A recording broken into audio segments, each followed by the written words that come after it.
Hello. अरे कहाँ बाड़? घोसी बाजार में जूस पियतानी। बात ए जमन नहीं खेला बताव ना। काहे नइखन का? अरे वो घरे नहीं खे। ठीक बा, सोच के बतावा तानी। Music by Jeetu. गोरे गोरे गाल पे लगा के पाउडरवा तोहर के बोलावा तानी आजा घरे यारवा। सुना तारा ना? सब सुनतानी। गोरे गोरे गाल पे लगा के पाउडरवा तोहर के बोलावा तानी आजा घरे यारवा। करी हो न माना सुन दीवाना, करी हो न माना सुन दीवाना, जियरा तड़पता रे। कुछ भइल पका? अरे घरे आवो ना। भतार घर नहीं खे कारे ना भतार घर नहीं खे कारे ना भतार घर नहीं खे कारे ना हो। भतार घर नहीं खे कारे। अरे नहीं खा। अच्छा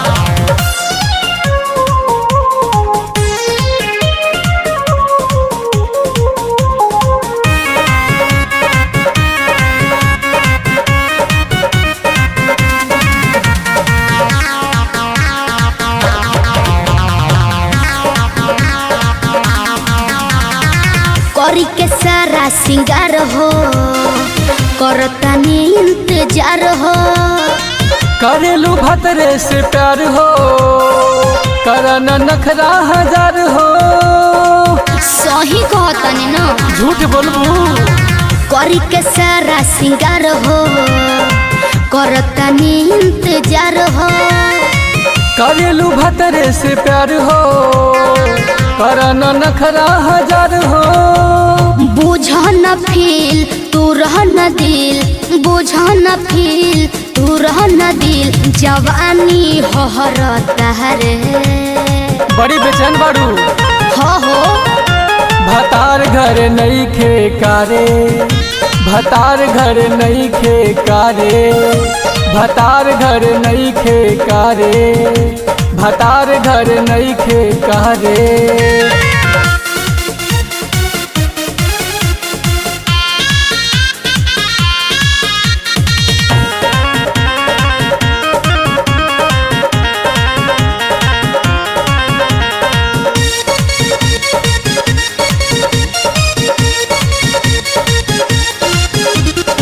सहला जाता दूरी। अच्छा बाबे संगम मजबूरी। तू हाउ चोख छुरी बाबे का इतना जरूरी। तारा ना बुझाई पहले जल्दी आवो। ए सहला जाता दूरी बाबे संगम मजबूरी।